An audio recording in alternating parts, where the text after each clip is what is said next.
Em meados de abril de 1989, em um domingo, eu estava voltando para minha casa de uma feira de negócios em um resort. Enquanto dirigia, pensei no lindo dia do início da primavera, as folhas começando a aparecer nas árvores. O tempo estava lindo, com temperaturas de cerca de 22 graus Celsius, mais ou menos. Eu estava dirigindo para o norte na estrada. No rádio havia uma ótima música, embora eu nunca tenha conseguido lembrar qual era a música, e eu estava feliz em ir para casa depois de ter que trabalhar na feira naquele fim de semana. Eu tinha sido convidado para ser padrinho de casamento de um amigo de longa data naquele fim de semana, mas o chefe disse que eu não podia sair. Fiquei desapontado por perder o casamento e não poder ver meu amigo, mas ele nunca esteve longe da minha mente durante aquele dia. Eu estava pensando, enquanto dirigia, que meu amigo estaria na recepção por volta desse horário e me perguntei como foi o serviço. Eu vi um carro se aproximando da rodovia, uma rodovia dividida em pista dupla, do oeste em uma estrada de cascalho. Vi o carro cruzar as faixas de tráfego no sentido sul e passar pelo canteiro aproximando-se do sinal de pare que governava o tráfego naquela estradinha para parar antes de continuar pelas faixas de tráfego no sentido norte. Ao olhar para trás, percebi que o carro nunca havia parado no sinal de pare antes de atravessar as pistas de tráfego no sentido sul. Em vez de parar no sinal de pare antes de atravessar as faixas de tráfego no sentido norte, aquelas em que eu estava dirigindo no momento, o carro continuou passando pelo sinal de pare diretamente no caminho do meu carro. Ao relembrar a experiência, parece estranho como as percepções de alguém são alteradas sob esse tipo de estresse. Minha mente viu o carro como um enorme carro Lincoln Town de meados dos anos 70. Eu estava dirigindo um tipo de carro muito menor. Ao examinar a razão para essa percepção errônea, o carro não era realmente um carro enorme, mas sim um Oldsmobile de tamanho médio dos anos 80. Só consegui determinar que o carro estava tão perto, minha mente mudou para um grande modelo. No entanto, consegui a cor correta. Era verde. Tudo diminuiu para o tempo de câmera lenta. Eu disse ou pensei um palavrão. Ainda acredito que disse isso, mas considerando o pouco tempo que tive nessa área da experiência, acho que minha mente estava trabalhando tão rápido que pensei que disse aquele palavrão. Lembro-me de que minha mão direita puxou o câmbio para trás. Era um automático, mas como todos os carros americanos, esse movimento fará a transmissão do carro mudar para uma marcha mais baixa quando a velocidade se tornar apropriada para o carro. Ao mesmo tempo, virei o volante com força para a esquerda, já que o carro verde estava viajando da minha esquerda para a minha direita. Lembro-me de pensar, se eu conseguir acertar este carro no eixo traseiro, ele vai girar o carro no eixo dianteiro para fora do meu caminho, e talvez nós, o homem idoso dirigindo o carro e a mulher idosa no banco do passageiro que eu podia ver claramente, vai sobreviver a essa coisa. Minha mente processou a imagem deles em um carro girando em seu eixo dianteiro. Em seguida, processou a imagem deles em um carro sendo atingido no centro, na porta do passageiro, com o meu carro. Lembro-me que não havia nenhum som além do vento. Lembro-me de pensar, isso é muito estranho, onde está o vento? Eu pensei, ok, não haverá nenhum som até que os carros batam. Então me perguntei por que meu carro não estava virando. Eu tinha virado o volante com força para a esquerda com a mão, mas nada aconteceu. Cheguei a um ponto, à medida que os carros se aproximavam, onde percebi que não havia absolutamente nada que eu pudesse fazer para afetar o resultado deste evento. Eu estava lá e isso ia acontecer ao meu redor. Essa foi a primeira vez na minha vida, e a última vez na minha vida, que cheguei a essa conclusão. Observei as pessoas no outro carro se aproximarem cada vez mais, primeiro alguns metros, depois alguns centímetros. O homem estava olhando para frente pelo para-brisa, a mulher estava levemente virada para ele e acreditei conversando com ele. Ela segurava o que eu pensava ser um pequeno rádio transistorizado na mão direita, perto da orelha direita. Pensei, não vejo um rádio assim desde 1971 ou algo assim. Então o contato foi feito, e com certeza, eu ouvi o som do impacto, e a visão das outras pessoas foi imediatamente obscurecida pelo vapor do radiador do meu carro estourando. Lembro-me de saber que era isso. Meu carro começou a girar lentamente em direção ao oeste. Eu não consegui enxergar nada por causa do vapor e me lembro de ter pensado, tudo o que eu realmente preciso é que um trator-reboque se aproxime de nós com isso acontecendo. Garoto, eu com certeza gostaria de ver aquele chegando. Então raciocinei que o vento soprava de oeste, como o meu carro estava girando de norte a oeste, assim que chegasse a um ponto em que virasse para sudoeste, o vapor provavelmente não mais bloquearia minha visão. Com certeza, quando o carro virou de frente para o sudoeste, o vapor foi levado para fora do meu campo de visão e eu pude ver a estrada da direção em que eu tinha acabado de chegar. Lembro-me de pensar, cara, tenho sorte de não ter um caminhão vindo para cima de nós. Então meu carro parou.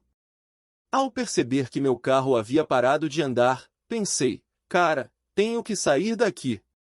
Lembro-me da minha cabeça inclinada e meu queixo batendo no meu peito, e então houve um grande som de fofim. A única maneira que posso descrever esse som é como aquele feito quando você prende o lábio inferior atrás dos dentes superiores e sopra o lábio de volta para a posição normal, fofim. Lembro-me de sentir como se estivesse fofed, como se estivesse um cuspe sendo rapidamente forçado através de um canudo. Eu ouvi e senti o fofim. Eu estava de pé, por falta de uma palavra melhor, a elevação estava quase certa e eu parecia estar geralmente na vertical em relação ao resto do mundo, ao lado da porta do motorista do meu carro. Olhei para o cara sentado lá e pensei, ei, sou eu, e estou meio bagunçado. Mas não é tão ruim, não parece que nada foi arrancado do corpo, tudo parece bem ali, mas está morto. Eu trabalhei em uma funerária por cerca de 1 ano e meio e estava bastante familiarizado com corpos e como eles ficam quando estão sem vida. Nesse momento, ouvi uma voz atrás de mim e me virei. Lá, de pé, ainda por falta de uma palavra melhor, estavam dois amigos meus que morreram em um acidente de carro em 1983. Eles estavam juntos quando foram mortos, como era apropriado, pois sempre foram inseparáveis, e os três nós éramos mais próximos do que irmão e irmã. Fui a ambos os funerais e jurei a mim mesma que gostaria muito que aquelas duas garotas viessem me buscar, se fosse assim, quando eu morresse. Bem, aqui estavam eles. A coisa incrível, olhando para trás, foi que eu não estava nem um pouco surpreso ao vê-los lá. Lembro-me de dizer, por falta de uma palavra melhor, mas acho que estava dizendo, ei Lisa, ei Susan, de maneira despreocupada, como se eu tivesse acabado de conhecê-los na união dos estudantes depois de um intervalo nas aulas. Comecei a contar a Lisa sobre meu corpo. Eu disse, ei, Lisa, dê uma olhada nisso, meio que me divertindo com a situação e meio que acenei para mim sentado no carro. Lembro-me de uma sensação de liberdade total e absoluta. Realmente não há palavras para descrever esse sentimento, mas estava me ocorrendo que eu poderia fazer qualquer coisa que quisesse no meu estado atual, eu poderia ir a qualquer lugar e nenhuma lei da física ditava o que eu poderia fazer. Percebi que poderia até ir à Torre Eiffel se quisesse, esse foi exatamente o meu pensamento, mas não me lembro de querer ir à Torre Eiffel ou sequer pensar algo sobre isso antes disso, além de talvez responder a uma pergunta-questão em um teste de aula de geografia da quinta série. Comecei a me deleitar com meu sentimento atual, uma sensação de tão bem-estar que até agora sinto falta. Lisa disse, Brian, você deve ouvir com atenção, ela disse que não há muito tempo? Ou foi apenas uma informação implícita através do pensamento? Lisa continuou, você deve olhar, e apontou, ou melhor, direcionou minha atenção de alguma outra maneira. É difícil descrever exatamente como falar, mover, ficar de pé, etc. é feito neste estado, para o horizonte ocidental. Percebi que praticamente todo mundo estava mudo, como uma televisão que não está recebendo boa recepção e, ocasionalmente, o preto e branco é quebrado por uma mancha de cor, mas praticamente é preto e branco. No céu, porém, estava minha vida. Era como vê-la em uma tela de cinema, widescreen, em cores, em um videocassete que está travado em avanço rápido, mas ao invés de vê-lo apenas, eu estava sentindo como se estivesse na vida e de pé com Lisa e Susana ao mesmo tempo. A vida jogou literalmente desde o meu nascimento até a minha morte.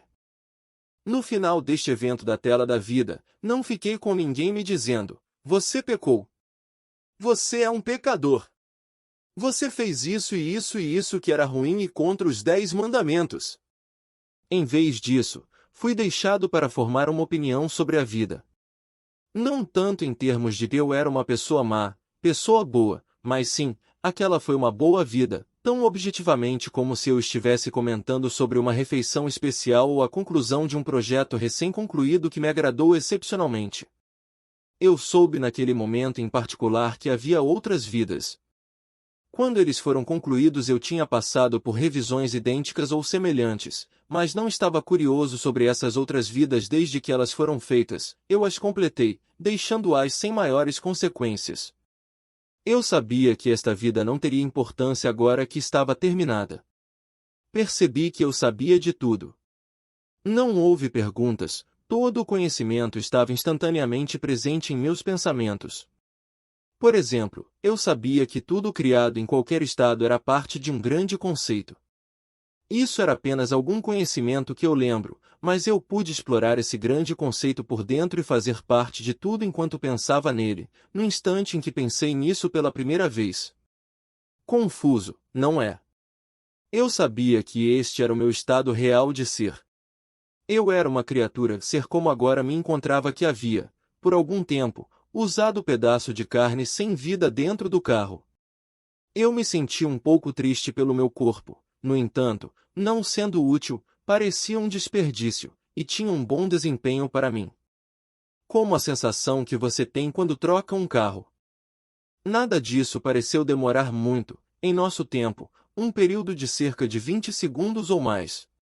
Tudo isso me ocorreu, foi pensado e aconteceu nesse período de tempo.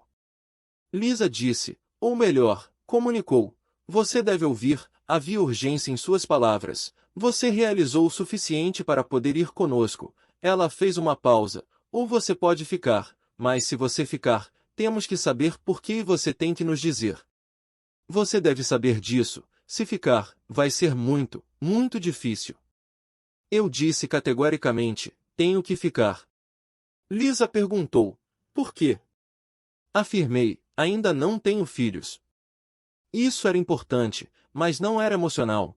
Era como uma casa, eu deveria pintar e fiz, mas começou a chover e eu estava dizendo a alguém que ainda precisava de mais um dia para pintar as janelas. Eu estava ciente de que Susan não disse nada durante isso, apenas Lisa. Percebi que além de Susan, havia alguém mais? Percebi que essa pessoa estava ouvindo atentamente e que eu não tinha permissão para vê-la. Esta pessoa apareceu apenas como uma enorme presença que era perceptível apenas como ondas de distorção, protegidas da minha consciência para que eu não pudesse vê-la diretamente. Para um exemplo deste olhar para o filme Predator com Arnold Schwarzenegger e preste atenção em como o alienígena fica quando está camuflado. Eu estava vendo esse efeito. Eu não estava ameaçado por isso e não quero influenciar o leitor utilizando meu exemplo de filme de um alienígena terrível e cruel, mas só queria fornecer uma referência à distorção visual usada. Não havia sentimentos de perigo, apenas uma percepção dessa presença. Lisa disse, tudo bem, você tem que saber que seu coração parou quando você bateu no volante, mas você não terá ferimentos permanentes por isso. Seus ferimentos serão um externo quebrado, um corte no dedo e você perderá alguns dentes. Eu disse, ok, e ouvi Fou.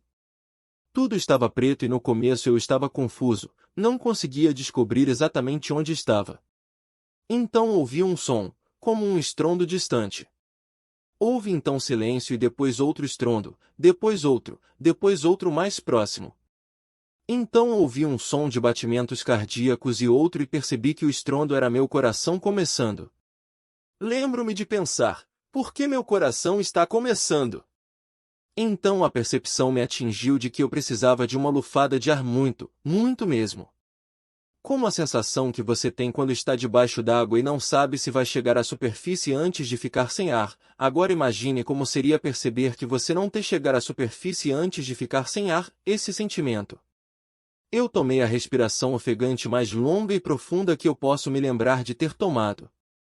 Quando terminou, abri os olhos e observei a cena, e vi minha mão começar a sangrar. Não repetirei todos os detalhes do acidente, no entanto, continuei entrando e saindo da consciência.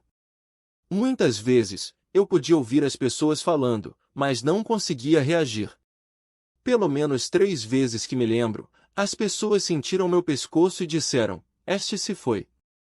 Quando finalmente levantei minha cabeça e fiz uma declaração para um policial estadual que estava curvado na porta do motorista do meu carro copiando meu VIN número do meu traço, ele pulou para trás e gritou, ei, este está vivo, vem aqui.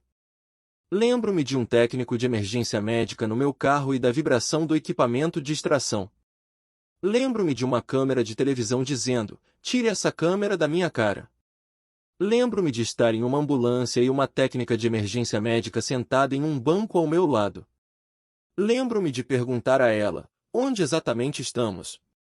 Ela disse, você está em uma ambulância. Eu disse, não, onde exatamente na estrada estamos, a que distância da cidade? Ela disse, receio não ter como saber, há apenas uma pequena janela.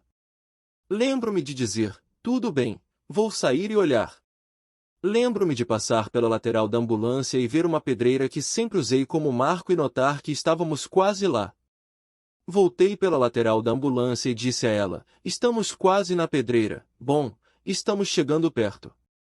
A técnica de emergência se levantou, foi até uma janelinha ao lado da ambulância e disse, ah, eu vejo, sim, mas como? Ela não terminou a frase, nem disse nada. Outra coisa além de você fica quieto, estamos quase lá, quando ela se sentou novamente.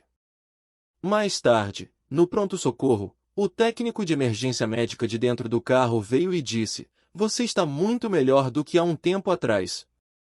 Eu disse a ele que me sentia melhor. Ele disse, em todos os anos que tenho feito isso, nunca verifiquei ninguém e me enganei sobre estar vivo ou morto, até agora.